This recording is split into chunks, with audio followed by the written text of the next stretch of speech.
Wake up, UK! Protesters accused the British government of helping create the jihadist menace by backing Syrian opposition forces, which went on to join Islamic State. Demonstrators also called on London to break off relations with governments who've been directly funding the rebels, while calls for the UK to send troops to the Middle East are increasingly becoming louder.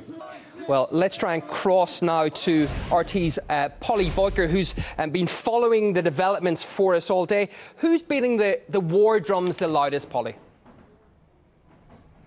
Well, there's speculation that Parliament could be recalled this week in order to discuss a potential Commons motion that would allow Britain to join in those airstrikes that the US and now France as well are carrying out in the region. And there are an increasing number of hawks within the coalition government who are talking about Britain stepping up its involvement in the battle against the Islamic State. But it's not just within the government. We've had a former Prime Minister, Tony Blair, talk about sending troops into the region. He said that airstrikes can contain the Islamic State, but they'll never defeat it. So unless you're prepared to send in ground troops, you can't expect to really defeat these terrorists. So he's advocating sending boots on the ground. And despite the fact that there's a legacy of the Iraq War that he started along with George Bush back in 2003. It dragged on for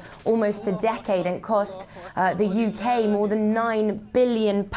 So critics say that the instability left in Iraq as a result of that war that Tony Blair helped to start is one of the reasons and the factor that facilitated the rise of the Islamic State in the first place and contributed to the instability that we have in the region now. But there are some more moderate voices among British politicians who say, yes, we do need troops on the ground, but let those troops be from Iraq's neighbours, from other Arab countries.